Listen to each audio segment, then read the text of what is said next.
Till I Die TV. Watch and subscribe on YouTube and listen on your podcast platform.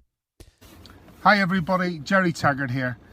Now be sure to watch Chris and Leicester Till I Die TV by subscribing on YouTube and following them on social media for all the latest Leicester City news and information.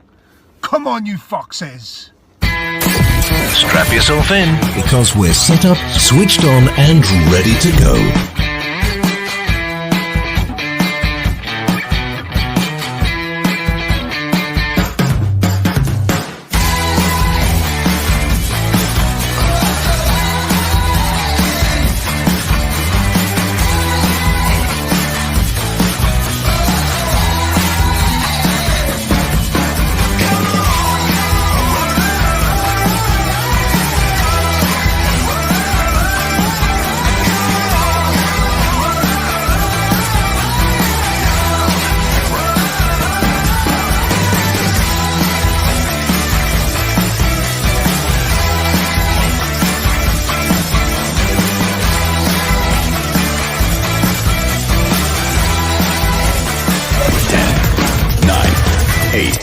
Seven, 6, 5, 4, 3, 2, 1. And it's live. Good afternoon, early evening. It's back. Leicester Till I Die TV. Leicester City 1, Wolverhampton Wanderers 0. We kind of just knew this was going to be the lowest scoring game of the day, didn't we? I mean, I went for 2-1. I suppose I was being a bit pessimistic, ever thinking we'd get 3 goals again. It's been at least 2 seasons since that happened. Welcome along. It's Leicester Till I Die. We are on Facebook, Leicester Till I Die, the group. We are on Twitter, at Leicester TID. And if you are on YouTube, and if you're not, get over there now. It's Leicester Till I Die TV. Please give us a sub. I like my subs. I really do. We are 90 off hitting the 1K, and I'd love to get to that as soon as possible. So please give us a subscribe. And it's back. Premier League action is back. The Premier League is back, and we've got it all covered here on Leicester Till I Die TV. Subscribe. Never going to be high scoring, was it, Brad? But you take 3 points. No, it never is. If you look over the last few seasons, a record against Wolves. But like you said, you're spot on, mate. As I said it before we came on air, it's the first game of the season. You take it. You want to get points on the board. We've done that. We've kept a clean sheet as well, which is what a lot of teams have struggled to do opening game of the season. So 3 points and a clean sheet. I don't mind if it's only 1-0. We got away with a lot today, so press on.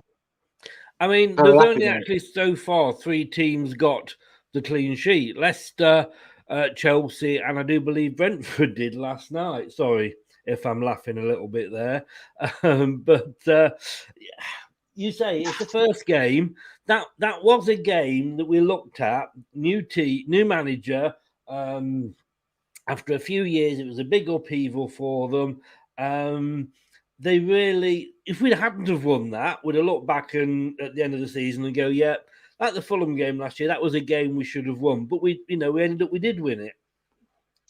Yeah, I mean, it's not always easy to take on a team like that. They've had a few big players that they've lost through the years, through the seasons. They obviously lost a big manager in Nuno, very highly loved by Wolves fans. It doesn't always get easy. But on the other foot, it's not always the easiest to play against them. You know, we've seen that through the years. We all remember a certain opening day game against Hull City. So it doesn't always go your way. But and if you're my age, you remember the opening game against Bolton Wanderers. Hey, even I remember that. I'm not that young. I'm just not that old, mate. But we've all experienced it, and firstly, I just want to say it was fantastic to not have to listen to audioed crowd. It was nice to hear the original voices of the Leicester fans back in the game. And at the end of the day, it's the first game of the season. I don't want to be too uber critical with things that happen. I know we'll touch on certain players and certain aspects of the game, but first game of the season, your objective is not to get beat or and at least don't get Leeds United beat or Arsenal beat. As long as you don't do that, you can work on it. If this game was September or November, I probably would have been more worried about our second half performance than I am because it's the first game of the season. Yeah. We got 3 points, mate. We're undefeated. We're going to win the league. Yeah. The Invincibles. Yes. A bit further to go yet. Matthew, good afternoon, sir. Whereabouts are you? Are you in the UK or are you abroad? Do let us know. Not the best, but 3 points is a fantastic start. Exactly. And again, these are the games where you hold on and it can make the difference to sort of where you finish at the end of the season. Excuse me, I've still got this little bit of a cough. Facebook user almost lost the game today, but a well-deserved win. Facebook user again. If you're Facebook user and you've not logged into StreamYard, isn't a problem. I like to sort of know who I'm talking to. I can give you a shout out, stick your name at the end. But Facebook user here, players were a bit rusty, but we got the 3 points, which is the main thing. Could have been different if Wolves could get the ball on target. Yes, it could. I mean, they did get it on target once at the end, but it was disallowed. We had one disallowed as well. Rob McFarlane, good evening, sir. Good win, poor second half. Disappointing not to see Daka for the last 10, 15 minutes. One of the things I'm going to be asking about, Louise, good evening. Thanks for joining us, Louise. Why don't you nip over to Facebook, YouTube, and have a watch of us on YouTube and sub and get our figures up as well. That would be great. Looking at the team, Brad, when it was announced, and I'm glad to say that is, I will let everybody know that is a Leicester shirt you're wearing and not a Wolves one. Big, mate, it's an old traditional goal kit. I love this orange kit growing up as a kid. I've got it myself. You are? Is it? Right. No. I have got that and I have got the blue version twice because it's my favourite all-time Leicester shirt, and my old blue one didn't fit me anymore because I'm a fat bugger now. When we looked at the team, and it was a strong starting team. Surprise for me was no Bertrand, not even in the squad. I was a little bit surprised by that. I have to be honest. He had a very good standout pre-season. I don't know. Maybe there's obviously for whatever reason Brendan didn't even have him on the bench. It was good to see the likes of Dennis Pratt on the bench, and that kind of gives us a bit of hope for the next couple of weeks that maybe there's no other outgoings. And that was a bit surprised. He had a very good pre-season. I think at times in that second half we could have used him putting the ball in like he did for that goal against Villarreal. But we always had him come in under the sentiment that he was there to kind of do a Fuchs role, but at a Fuchs when he first came to Leicester. He's going to get games on. We know he's going to play. That's the whole reason we brought these 4 players in. And we are obviously, we've heard from Brendan that there's hope that maybe at least one more will come in before the window shuts. And that's why we've done these dealings. And we'll just see in time how he's going to use the entirety of the squad. Thomas did very well for me. So it wasn't like I was too panicked by who we put in over him. Ibrahim says there, I didn't know this. If this is true, then obviously it explains it. Bertrand has COVID. I have to be honest with you. For those that have been watching the shows for the last few days, you'll know that I've been coughing my way through the shows. But I did a test this morning. Thank God I'm negative. But if you still don't see me for a couple of days, that's why. So Ibrahim, if that is true, thank you very much for keeping us and updating us on that. Bookline, not seen you for ages, sir. Where the devil have you been? Well, you've obviously saying there you're on a summer football vacation. So welcome back, sir. Nice to see you again. Good to be back. Good to have him back. Yes. So like I say, if that's the case, then obviously that is understandable. We've obviously gone back to Vardy on his own up front, even though Inacho and Vardy together. But I suppose if you're going to do that, then you've got to drop somebody, and I guess at the moment, that's almost certainly going to be Maddison. And I think it's something that we touched on it at pre-season. It's something that I was very noted of saying, and that was you saw with the substitutions, which I think, and I know we're going to get onto it. That was the only reason we didn't see Patson Daka today, was that obviously Leicester are trying to not just have a plan B, but use plan A and B together, because obviously with the subs that were made, it was a change of shape, and Leicester went to a two up front. Yeah. It worked well, to be honest. If you had a few stray passes, a few bit of rusts, but you could see the intent. You know, there was a few passes that on another day, that Conor Cody, may I just say, for Wolves, I thought he had a great game. I don't like to always talk up the opposition, but he did. Had he not got a few blocks, we could have got a few more goals out of the game. So I like the fact that the pre-season has continued into the first game of the season. In Brendan's got them all working on different formations and how to do it. So it was good to see. And I'm kind of glad, if I'm honest, with the run of form in Iheanacho's on, that he did come on. Yes. If you're only going I'm to change just a one bit up front. worried, because we both said this, that Iheanacho is a confidence player. Yes. Yeah, I think Craig will say that as well. And I think I'm just worried that he finished last season and he was obviously he was the top scorer, and now to go back to a position where he's coming on for bit parts here and there, I'm just worried that we will go back to the old Iheanacho rather than the new Iheanacho. I don't know. I last season, that was probably something that Leicester fans feared. It was something that, I'm very much in agreement with you and Craig that he does play off confidence, but he played well in the Community Shield. Put the penalty away that helped us win it. Looked good today. His defensive work he's clearly working on as well. He was found in the middle of the park.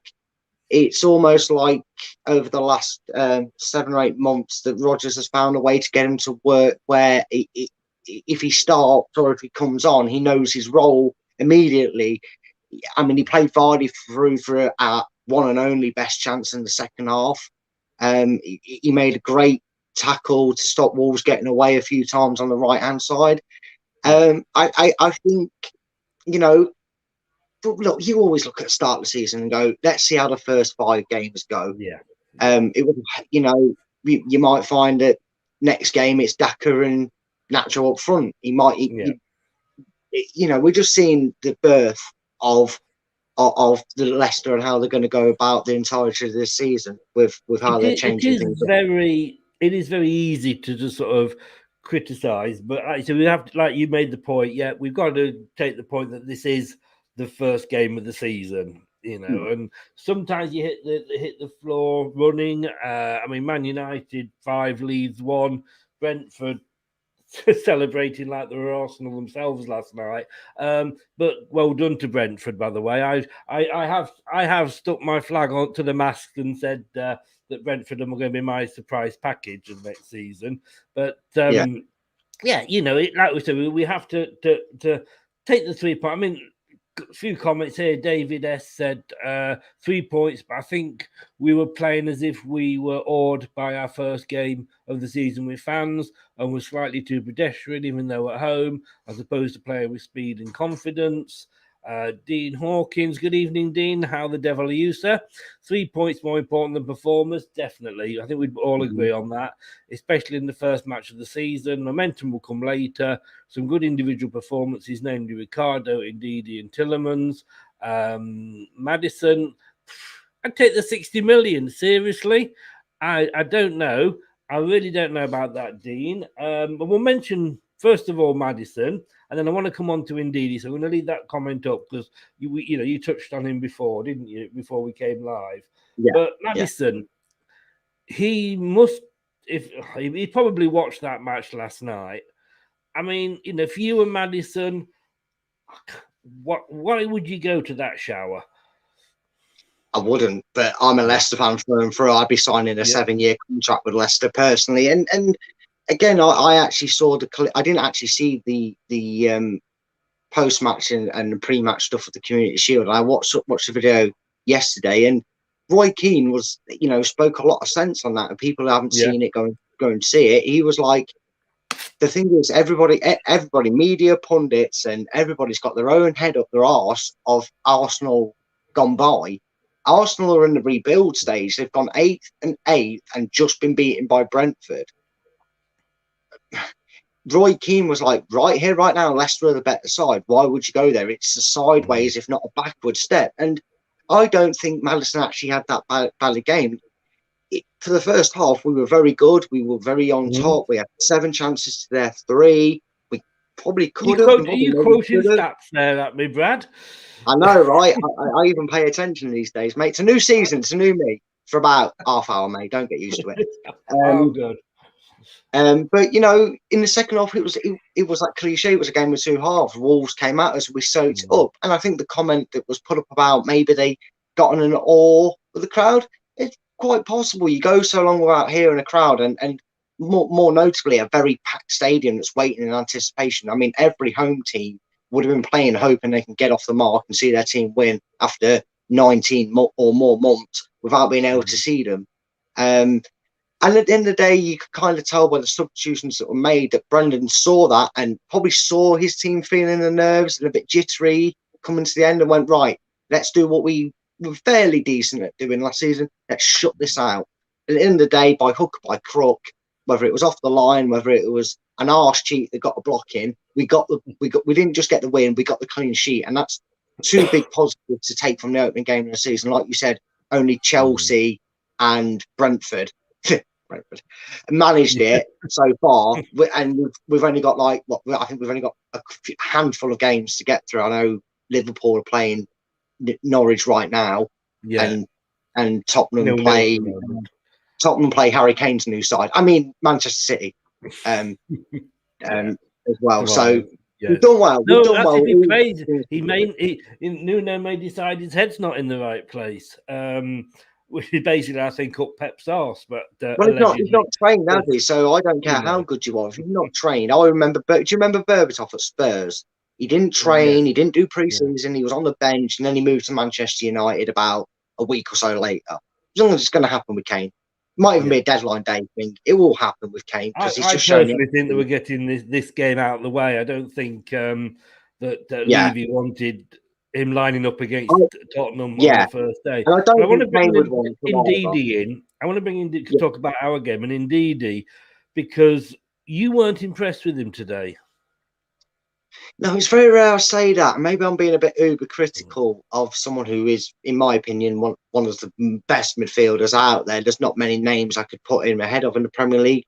It wasn't so much his defensive work that I had an issue with. I think defensively, whether it was a mad scramble, we still did our job properly. But his passing was a bit weak. I mean, Wolves did nothing for 40 odd minutes, and he played the best through ball they played all game. In a sense, by giving it straight to him. And Adama's very quick, crap, but quick. You know, he's crap, but let's face it, he couldn't score for Toffee in that game, thankfully for us. But his passing frustrated me. And maybe it's because we hold players like Ndidi in such a high esteem, but out of all the players that underperform for me in areas that I normally see them do very well, Ndidi's passing was a bit skew whiff. It didn't look like rust either. It just looked like he wasn't reading things right in the movement. Like I say, you know, we said, like I say, first game back, and we're trying not to be too critical here, but we're here to discuss the performance. Yeah. But we also can't sit here and play blinkers either, mate. So we have to talk about these things. It's our job. It's what we're doing this for. Yeah. A job. I'm not paying you. I know. I keep asking. It keeps declining at the bank. Hey, you just had 3 weeks off, mate. Don't push it. I know, right? You didn't get no holiday pay, did I, mate? No, you didn't. Quite right as well. But the point was made earlier about were they in awe of the crowd when they were back. I mean, listen, I've worked in sales, and if my manager or area manager or ever up further was walking around, I was on 10 tucks. I was more nervous, especially the game that stood behind you while you're on a call. So, for the first, this is the first time in 18, maybe not 14 months since they had that crowd behind them. Yes, I know they've had it at the Community Shield. I know they had it at the FA Cup. And you made the comment when you were listening that you couldn't. I mean, I could hear a lot of the Leicester fans. I thought they were making a lot of noise. Maybe it was just the stream I was watching it on. But yeah, I think it's natural to be a little bit nervous, I guess. Yeah, I think it is too, and I get it. We obviously have played at Wembley in front of progressive crowds since Southampton, but it's a whole different ball game when it is 80-90% your own fan base. And again, you take the occasion into it. It's the first game of the season. You're at home. It was probably a favourable expectation on Leicester to win it as well, with how they've done the transfers, how they're looking, how they finished last season, how Wolves are as well collectively. They've lost a manager, everything we've talked about beforehand. It was probably a bit of pressure, and I think we could tell by the end of the second half that Leicester's approach was, let's safety first. If we can get a second goal and kill Wolves off, better, bonus, but let's not throw this away as much as we tried to at times. But what matters is the whistle was blown and it ended Leicester City 1, Wolves 0. Whether you could say our second half performance warranted a win or a draw, or whatever, doesn't matter. When that whistle's blown, it's a result on the board, and that's what matters. First game of the season. Totally. And, Man United have got 3 points. We've got 3 points. Yeah. Obviously goal difference as you get further into the season. And we need, once we've got, at the moment we're kind of easing into it because we've got 1 game a week.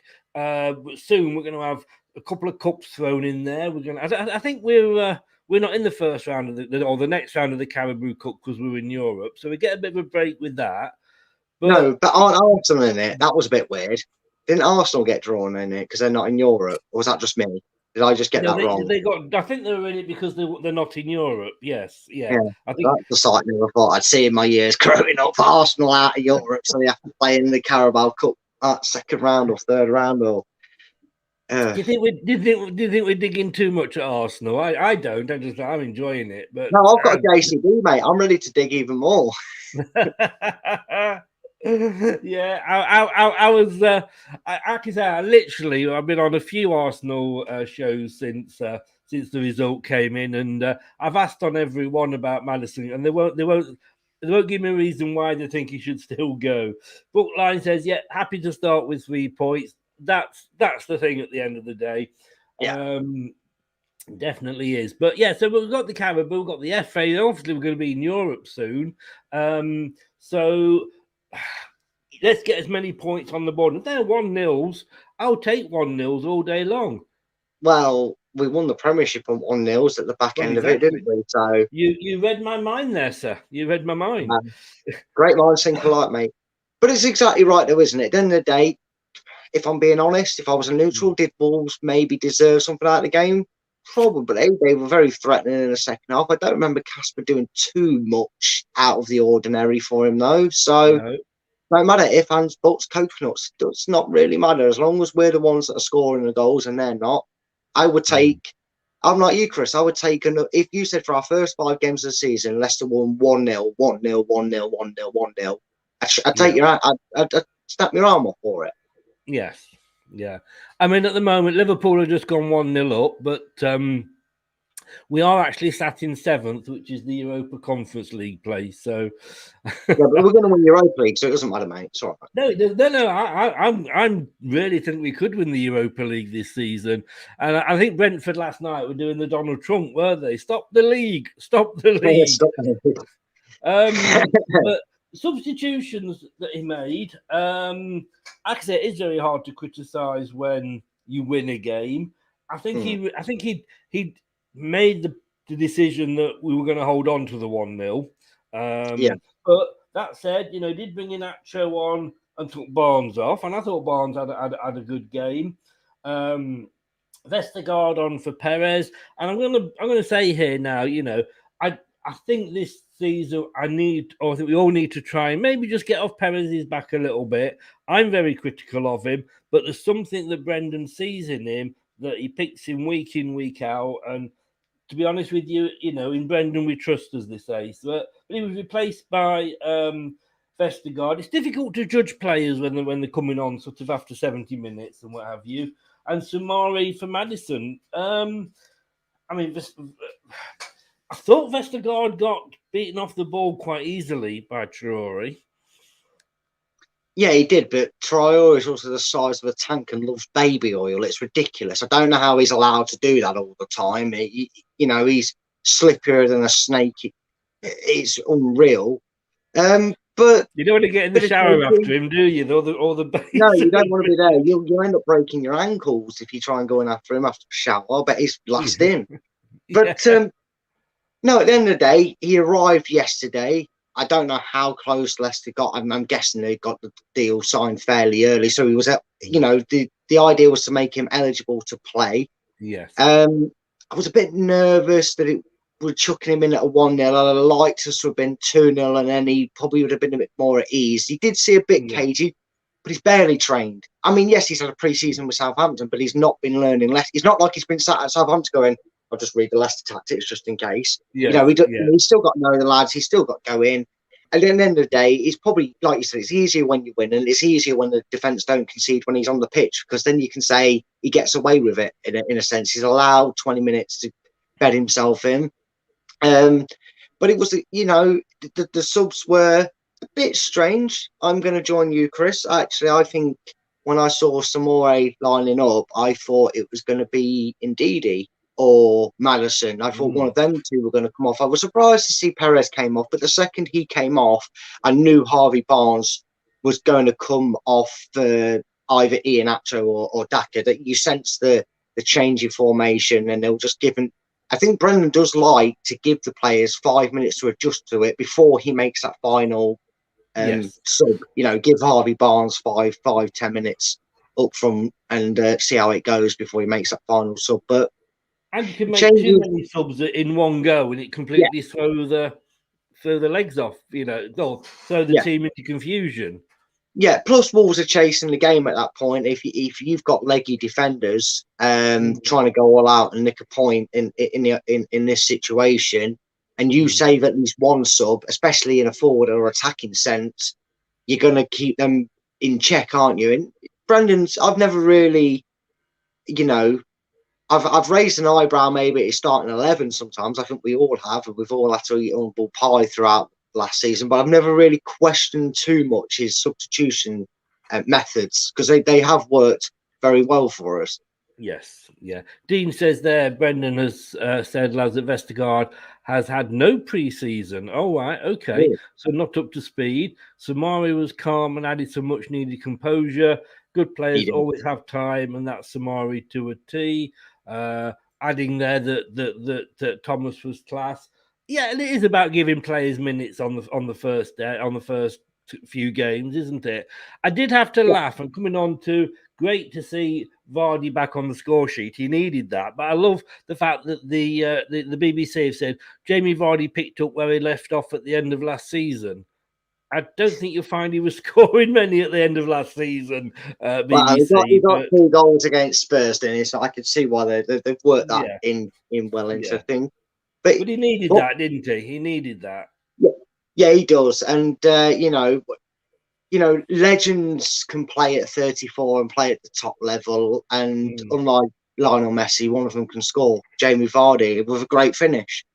Guy was. I swear he's not aging. I don't care if someone's telling me he's 34, because he doesn't play like it.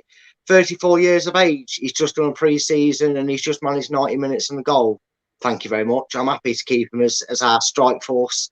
There's not many that can do it, and maybe this season at 34, if he keeps off, if that's the platform he's making for the season, mate, there isn't a person in the world can say he's not a world-class Premier League striker. No, I mean, I'm prepared to eat humble pie here, because I've said that this could be his last season, if you like, as the automatic starter, and then it might end up being about a super sub. If he proves me wrong, I'm more than happy to say, Vardy, you've proved me wrong. But he's done 90 minutes. I was surprised he wasn't taken off for Daka. I've got to be honest with you, but we used all the 3 subs, and like I say, we got the win. But I think the thing with Jamie Vardy is he's one of those players, a bit like a Shearer. Well, there's a few strikers out there, Shearer, possibly Ian Wright, Bergkamp. Even though if as the opposition, you looked at that team sheet an hour before the game and you go, "Hey, Jamie Vardy's not starting," and it's it's he's got that, hasn't he? He definitely has, mate. I made a comment to Ryan, as you know, who's been on the show before in comments. He's sadly a Spurs fan. The poor Spurs fan. Yeah. But I turned around to him one time and I said, Jamie Vardy is to Leicester what Jimmy Anderson is to England cricket. If you're ever in doubt, you chuck the ball to Jimmy Anderson. If you ever need a goal, you give the ball to Vardy. And it's more impressive that if you're a defender, you probably get excited if you don't see Vardy's name on the team sheet, thinking, oh, I might have a bit of an easier afternoon. And then you realise that 34-year-old is probably going to come on when you're knackered after 70 minutes and run you around the pitch. And you think, I'd rather him start. It's like, he's brilliant at doing that, isn't he? He's very good. And like I said, I'm not speaking through blue tinted glasses. We speak to a lot of people that say it about him. Vardy is genuinely a world class player. He'll be one for years that gets talked about as a Premier League icon of the game. And to do, it's just furthermore proof that age is just a number. If you've got that, and credit again to our backroom staff who obviously have cared for him over the last 4 or 5 years. And got him to what he's doing. They've changed his game, they've changed his diet, they've changed how he does things. And that just shows that if you look after a player, there's no telling what they could do. Change his diet. And how long they do could with play them, for. I'll tell you. I could definitely do with them if they could change my diet. But, I mean, I think the best thing he did for Leicester was stepping down. I like Berger and chips too much, mate. Sorry? Sorry, Brad? Oh, hello? Hello? No, sorry, I heard you. Did you say about him stepping down from England? I'm assuming. Yeah. I didn't hear what your comment was before that about my diet. But I know I love burger and chips too much myself, mate, to get into a diet like the first one. Exactly. But Shearer stepped down from England and it prolonged his career, and Vardy's done the same. And I think, we're seeing the benefit of it. Yeah, and he's definitely seeing the benefit of it. And look, we always want a player like that to play for our country. At the end of the day, you put your stance on England. You want to see a player of that caliber on the team sheet getting played. And Vardy knows what he's capable of. He knows where he can play. He knows where he's effective.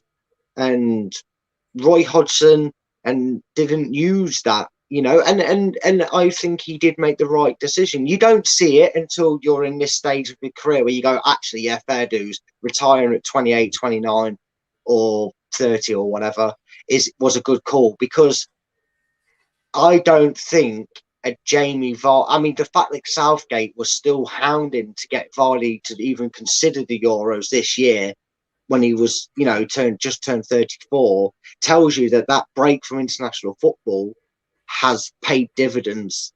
He's won an FA Cup. He's won a Community Shield. He's got back-to-back European football. When you say Community Shield, the majority of that, I think more like the English Super Cup. Yes, the English Super Cup. If we'd have lost, I knew where you're going. Meaningless pre-season friendly. In Spain, no, but if we'd have lost it.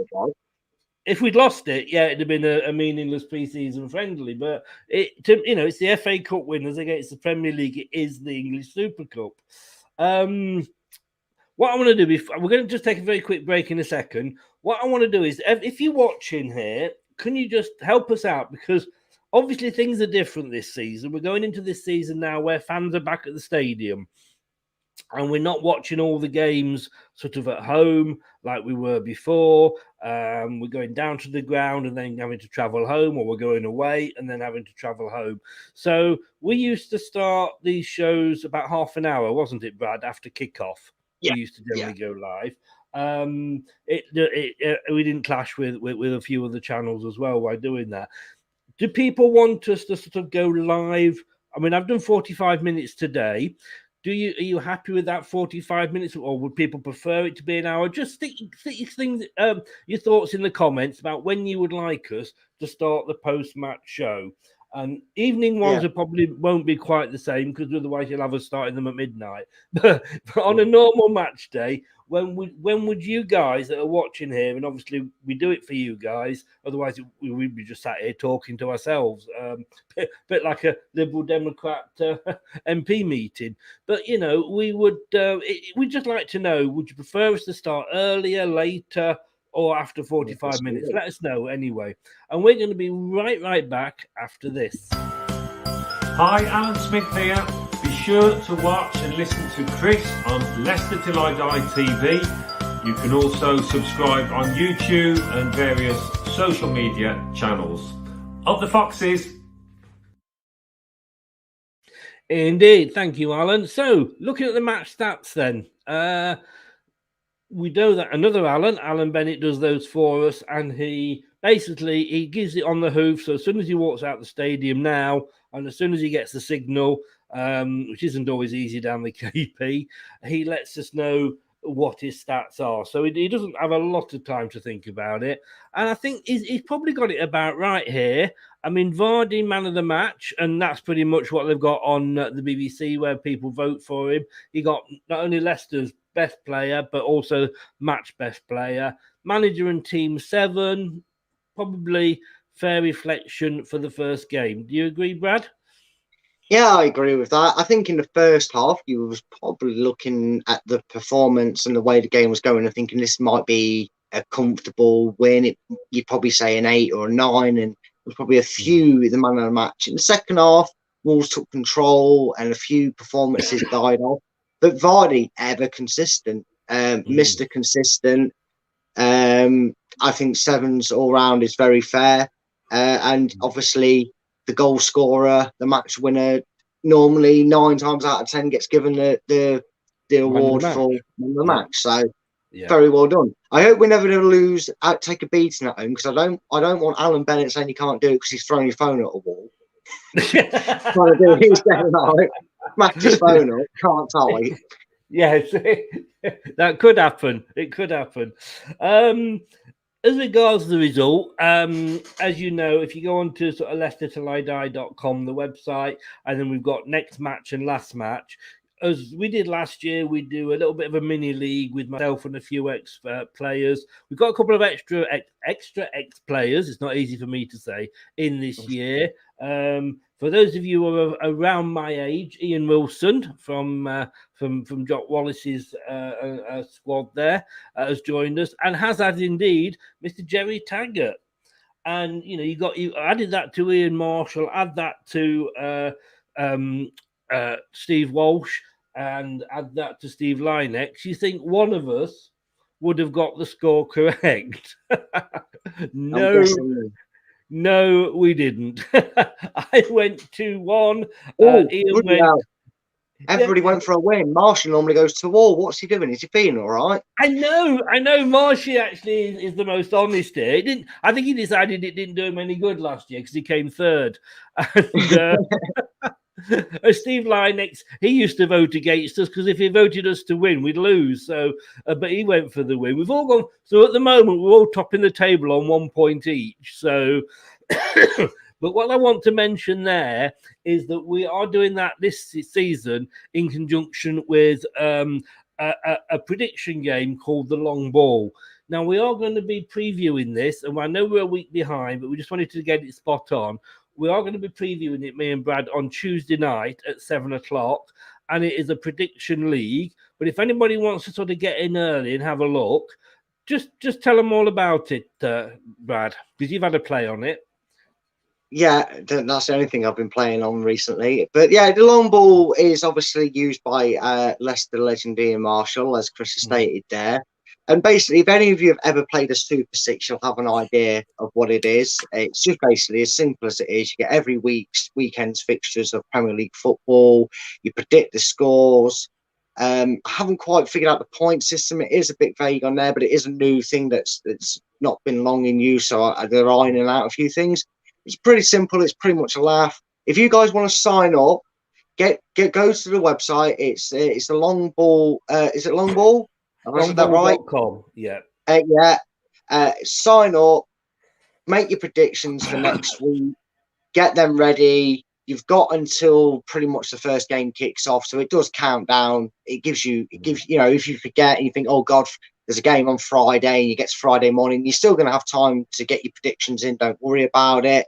Yeah. I'll go through it more when we do the actual video. But if you're already set up and already have a username, drop them in the comments, and then between myself and Chris, we can add you to the league, because I've already had to play with it. I've already done this first week as like a free hit, so I can kind of get to grips with it. So I can get you added in. If they figure out a search bar and how to do it a bit more correctly, you can search the league, which is Leicester Till I Die TV. Just start it with a capital L. It might be a bit pedantic, but I've set it all up. It's ready to go, and it's just for a bit of a laugh. They do monthly prizes on there as well, so you could be in with a chance of doing that if you've done well. I haven't seen my results. I think I might have done okay, but yeah, there's options on there. And when we do a video, I'll go through it more. I've done a little video to show you how it works and what to do when we set it up anyway. Brilliant. So get on there. It's thelongball.com, or go on to leicestertillidie.com/ next match and just click on the score predictions, and it will take you through to the long ball. I think Ian Marshall's heavily involved with it. It's a bit of a laugh. It's just for fun, like Brad said there, a bit like the Super Six on Sky. But we will on Tuesday go through it in a bit more detail. I think Brad, you've sent me a bit of a video which I need to look at.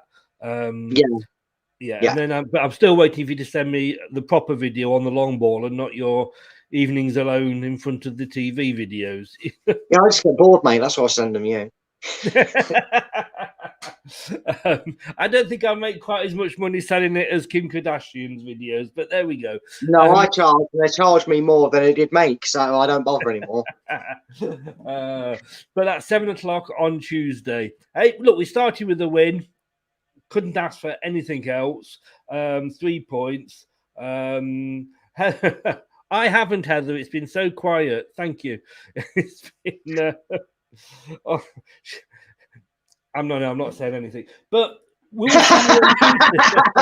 I know it's best not to. I'm not saying no, just not. Yeah, no. For a moment, I'm thinking like, no, nothing that can be quoted back to me. Brad, thanks so much for joining us, mate. Great. We'll have a chat afterwards because I just need to run through things for you. So thanks so much for coming on. As always, started with a win, even if we did have to listen to it with Dutch commentary. It might have been better than the English commentary. I think they might have been talking about the sandwiches they took to work. At least I couldn't understand that. To be totally honest with you, and I love Alan Young to bits, but I could hardly quite often not understand what he was saying either. So it's we love the Scots, really. We love the Scots, mate. Thanks so much. I'll see you Tuesday at 7:00. Yeah, no worries. It's been a pleasure as always. Cheers, guys. Cheers, mate. Thanks so much. So, we are going to be back on Monday at 7 when we're going to get together with Ed, who is a big Wolverhampton Wanderers fan. We're doing it a little bit different this year. Rather than, because we do a preview anyway, myself and Craig looking ahead to the game, I thought it would be a little bit different to actually talk to the opposition fan after the game and see what their thoughts were on the loss, the win, the draw, whatever. So, be a little bit different. That's Monday at 7. Tuesday, we've got at 7:00. We're going to go through the prediction league with you. So join us then. Wednesday, I'm hoping to. What am I doing on Wednesday? We're going to have the prediction show. We did one last week. Bit of fun predicting the week's scores. That's going to be back at 7:00 on Wednesday. And then on Thursday the 19th. The quiz is back with Norwich City. It will be the quiz of the week from Norwich on Thursday. And on Friday, 7 o'clock with Craig, it's the preview show. So you've got me every week. Honestly, you are so lucky, guys. Yeah, I'll leave it at that. Thanks very much. I'll see you Monday night, 7 o'clock. Stay safe, guys. Have a good weekend. Hello, Good night. Matt Elliott here. Be sure to watch Leicester Till I Die TV on YouTube and follow all them social media platforms for all the latest updates and news on Leicester City Football Club. Thanks for watching Leicester Till I Die. This is Chris saying goodbye and see you next time.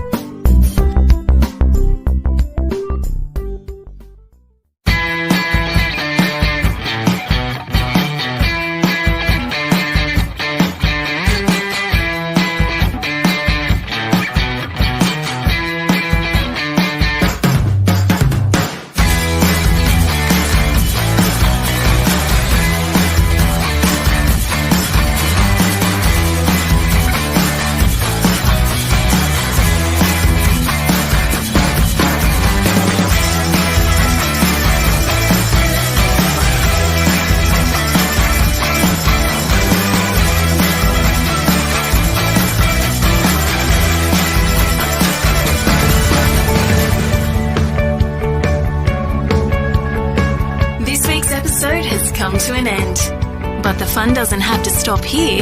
If you have any questions, suggestions, or feedback, head over right now to Twitter and Facebook and like, share, and get involved. Join us next time.